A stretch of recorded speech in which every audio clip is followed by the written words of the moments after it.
പ്രിയമുള്ളവരെ, വചനജ്വാല 1824 ദിനത്തിലേക്ക് പ്രവേശിക്കുന്ന ഇന്ന് 2026 ഓഗസ്റ്റ് 29 ശനിയാഴ്ച എല്ലാവർക്കും ഏറ്റവും സുന്ദരമായ ഒരു സുപ്രഭാതം ആശംസിക്കുന്നു.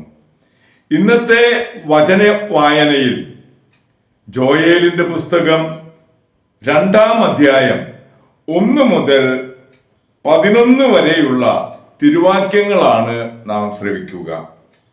കർത്താവിന്റെ ദിനം. സിയോനിൽ കാഹളം ഊതുവിൻ, എന്റെ വിശുദ്ധഗിരിയിൽ പെരുമ്പറ മുഴക്കുവിൻ.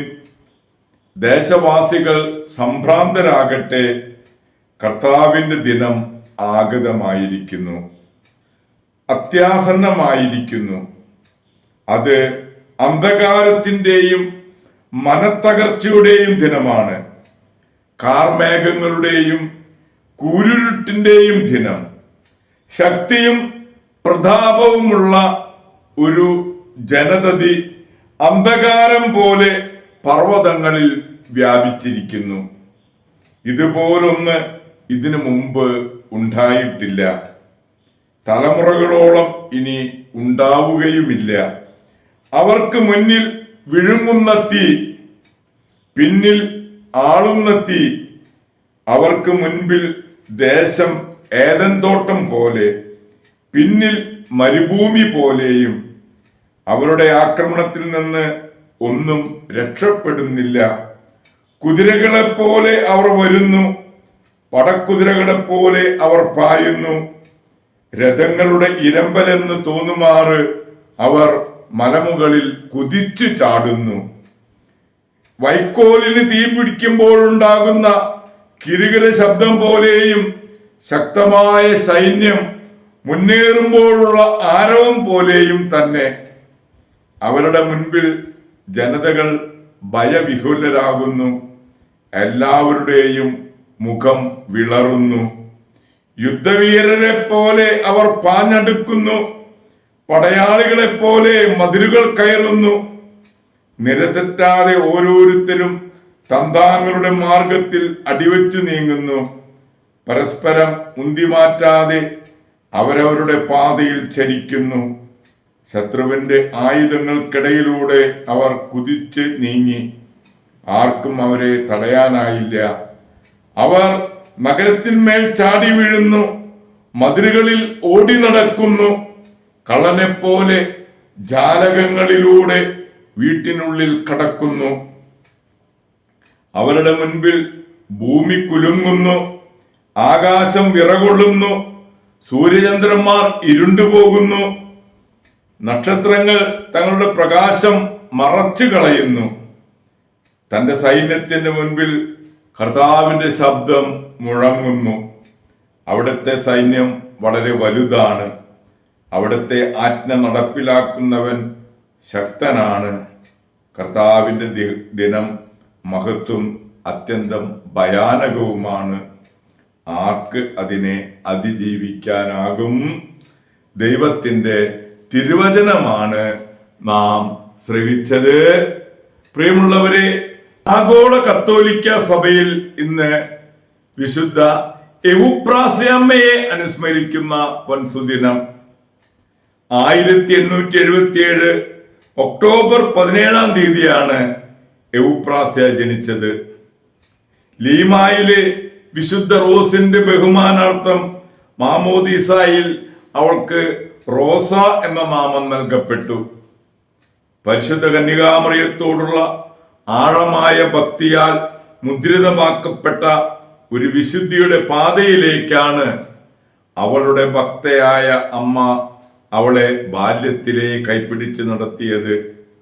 9-ാം വയസ്സിൽ അവൾ തന്റെ കന്യാത്വം പ്രിയനാഥനായ ദിവ്യനാഥനെ പ്രതിഷ്ഠിച്ചു. പരിശുദ്ധ കന്യകയുടെ ക്ഷണപ്രകാരം അവൾ കർമ്മലീത്ത സഭയിൽ പ്രവേശിച്ചു. 1897 മെയ് 10 അവൾ ശിരോവസ്ത്രം സ്വീകരിച്ചു. അതോടൊപ്പം റോസ എന്ന പേര് മാറ്റി ഈശോയുടെ പരിശുദ്ധ ഹൃദയത്തിന്റെ സിസ്റ്റർ എവുപ്രാസ്യ എന്ന പേരിൽ അറിയപ്പെടുവാൻ തുടങ്ങി. 1898 ജനുവരി 10 അവൾ കർമ്മലീത്ത സഭാവസ്ത്രം സ്വീകരിച്ചു. അവളുടെ പ്രാർത്ഥനയും പരിത്യാഗവും വഴി അവൾ ദൈവസ്നേഹത്തിൽ അതുല്യയായി. അവളുടെ സഹോദര സ്നേഹം കാരണം അവൾ മറ്റുള്ളവരുടെ ഏറ്റവും ചെറിയ ആവശ്യങ്ങൾ കൂടി പരിഗണിച്ച് സഹായിച്ചിരുന്നു. ഓരോ ചെറിയ സഹായം ലഭിച്ചപ്പോഴും അവൾ ഈ വാക്കുകളിൽ നന്ദി പറയുമായിരുന്നു: മരിച്ചാലും മറക്കില്ലാട്ടോ. ദിവ്യകാരുണ്യ സന്നിധിയിൽ നിരന്തരം ചെലവഴിച്ചിരുന്നത് കൊണ്ട് സഞ്ചരിക്കുന്ന സക്രാരി എന്ന ഒരു വിളിപ്പേരും അവർക്കുണ്ട്. ശുദ്ധീകരണാത്മാക്കൾക്ക് വേണ്ടി അവൾ പ്രാർത്ഥനകളും പരിത്യാഗങ്ങളും എപ്പോഴും സമർപ്പിച്ചു. എപ്പോഴും ജപമാലയേന്തി നടക്കുന്ന ആ സിസ്റ്ററിനെ പ്രാർത്ഥിക്കുന്ന അമ്മ എന്നാണ് ജനങ്ങൾ വിളിച്ചിരുന്നത്. മാതാവിന്റെയും തിരുഹൃദയത്തിന്റെയും അതീവ ഭക്തയായിരുന്ന അവൾ ഇങ്ങനെ പ്രാർത്ഥിക്കുമായിരുന്നു: എന്റെ ദിവ്യരക്ഷിതാവേ, മനുഷ്യഹൃദയങ്ങളിൽ അവിടുന്ന് തിരസ്കൃതനാകുമ്പോഴെല്ലാം എന്റെ ഹൃദയത്തിൽ വന്ന് വസിക്കണമേ. സ്വർഗരാജ്ഞി, ഞാൻ അങ്ങേ പക്കൽ വന്നു ചേരുന്നതുവരെ എന്നെ കൈവിടരുതേ. ശക്തി ക്ഷയിച്ച് പരിക്ഷീണതയായ എവുപ്രാസ്യ 1952 ആഗസ്റ്റ് 29 കർത്താവിൽ നിദ്ര പ്രാപിച്ചു. 1988 അവളുടെ നാമകരണ നടപടികൾ സ്വീകരിച്ചു. 2006 ഡിസംബർ 3 എവുപ്രാസ്യ വാഴ്ത്തപ്പെട്ടവളായി. 2014 നവംബർ 23 ഫ്രാൻസിസ് മാർപ്പാപ്പ വിശുദ്ധയായി പ്രഖ്യാപിച്ചു. പ്രിയരെ, ഇന്നു തന്നെ നാം വിശുദ്ധ സ്നാപക യോഹന്നാന്റെ ശിരച്ഛേദവും അനുസ്മരിക്കുന്ന പൊൻസുദിനമാണ്. ഗബ്രിയേൽ ദൈവദൂതന്റെ മംഗള സന്ദേശാനുസരണം കന്യകാമറിയത്തിന്റെ സഹോദരി എലിസബത്തിൽ നിന്ന് സ്നാപക യോഹന്നാൻ ജനിച്ചു. ജനനത്തിന് മുൻപ് തന്നെ കന്യകാമറിയത്തിന്റെ അനുഗ്രഹീതമായ സന്ദർശനം വഴി ഉത്ഭവപാപത്തിൽ നിന്ന് യോഹന്നാനെ മോചനം സിദ്ധിച്ചിട്ടുണ്ട്. രക്ഷകനായ ഈശോയെ സ്വീകരിക്കുന്നതിന് ജനങ്ങളെ ഒരുക്കാനായി സ്നാപകൻ മരുഭൂമിയിൽ പ്രായശ്ചിത്തവും തപസ്സുമായി ജീവിച്ചു. കർത്താവിന്റെ വഴികൾ ഒരുക്കുക, അവിടുത്തെ ഉൾവഴികൾ ഒരുക്കുക എന്ന് മരുഭൂമിയിൽ വിളിച്ചു പറയുന്ന സ്വരമാണ് ഞാൻ എന്നത്രേ അദ്ദേഹം സ്വയം വിശേഷിപ്പിച്ചിരുന്നത്. പ്രായശ്ചിത്തത്തിന്റെ സ്നാനം പ്രസംഗിച്ചു കൊണ്ടിരിക്കെ ജോർദാനിൽ വെച്ച് യേശു ക്രിസ്തുവിനെ സ്നാനപ്പെടുത്തുകയും തന്റെ ശിഷ്യന്മാർക്ക് ഈശോയെ പരിചയപ്പെടുത്തുകയും ചെയ്തു.